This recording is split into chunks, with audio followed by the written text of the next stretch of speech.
Сәлеметсіздер ме, құрметті 186 топ студенттері.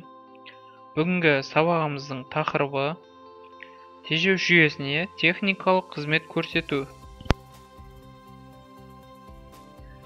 Бүгінгі сабағымыздың мақсаты студенттерге тежеу жүйесінің жұмыс істеу принципін үйрету, тежеу жүйесіндегі бөлшектердің атауларын білу, тежеу жүйесіндегі ақаулардың себеп-салдарын анықтай білу. Күтілетін нәтижелер: студенттер тежеу жүйесінің жұмыс істеу сапасының жоғары болуын түсінеді, тежеу жүйесіндегі бөлшектердің қызметін біледі, тежеу жүйесіндегі ақауларды анықтап, практика жүзінде ақауларды жоя алады. Демек, автомобильдерді қозғалыс жылдамдығын баяулату, жүрісін тоқтату және қозғалмайтын қалыпта ұстау үшін олар тежеуіш жүйелермен жабдықталады. Тежеуіш жүйелерінің мынандай түрлері болады: автомобильдердің қозғалысын жылдамдығын реттеуге және жайлап тоқтатуға қажетті жұмыстық тежеуші. Автомобильді еңіске жүргенде оны ұстап тұруға арналған тұру тежегіші мен кілт бұрылысын жүзеге асыратын көмекші тежеуіш. Тежеуіш механизмі автомобиль қозғалысына өздігінен кедергі жасау үшін қызмет етеді. Фрикциялық тежеуіш кеңінен қолданылады. Ол қозғалмайтын және айналып тұратын детальдар аралығындағы үйкеліс күші есебінен жасалады. Тежеуіш түрлерінің 3 түрі бар. Олар барабанды тежеуіш ішінде үйкеліс күші айналыстың ішкі цилиндр бетінде болады. Шкифтіде сыртқы бетте болады. Дискіліде айналмалы дискінің бүйір бетінде пайда болады. Мінекей, мына жерде жоғарыда атап өтілген тежеу жүйелерінің түрлері көрсетілген. Барабанды тежеу жүйесінің механизмі суретте көрсетілгендей: бірінші жоғары серіппе, екінші тежеуіш цилиндрі, үшінші бағыттауыш құрсау, төртінші колодка, бесінші төменгі серіппе. Тұру тежеуіші, яғни орысша атауы ручной тормоз деп аталады. Тежеуіштің қозғалмайтын дискісі беріліс қорабының корпусына бекітілген. Дискіде бірдей етіліп екі тежеуіш колодкасы орнатылған.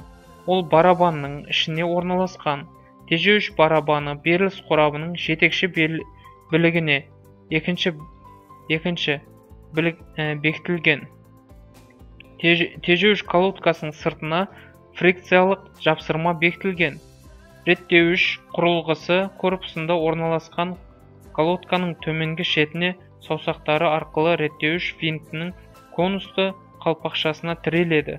Колодканың жоғарғы бөлігі ажырату құрылысына тіреледі.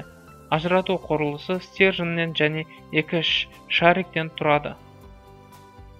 Тежеуіш жетекші доңғалақтың оң немесе сол жағындағы жартылай оське әсер етеді.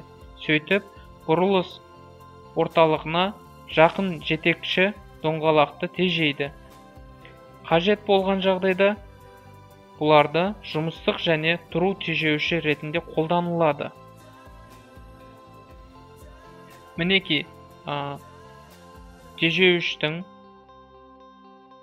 құрылысы жекелеп көрсетілген суреттерде. Гидравликалық жетек тежеуіш механизмі. Бұл жерде гидравликалық сұйықтық арқылы біз педальды басқан кезде сұйықтық арқылы біз тежеу жүйесін іске қоса аламыз. Яғни бізде автокөлікте педаль басылғаннан соң, мына жердегі бірінші суретте көрсетілген, педаль басылғаннан соң тежеуіш сұйықтығы арқылы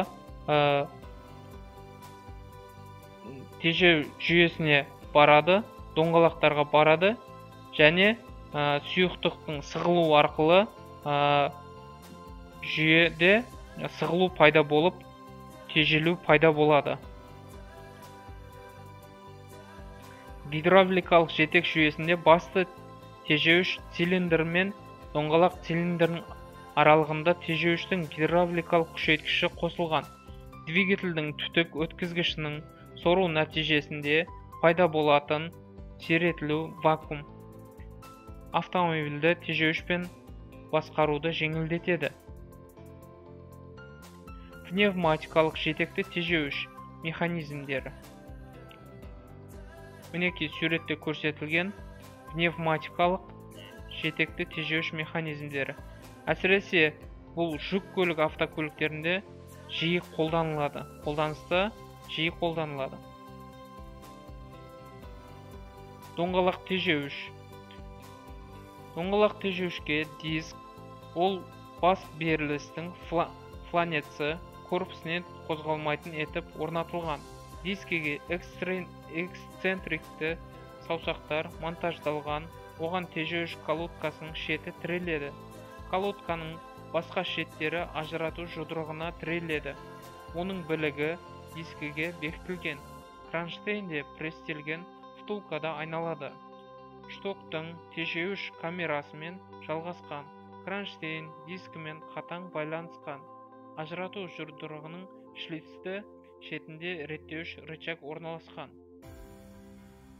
Мінекей оның құрылымының сурет көрсетілген.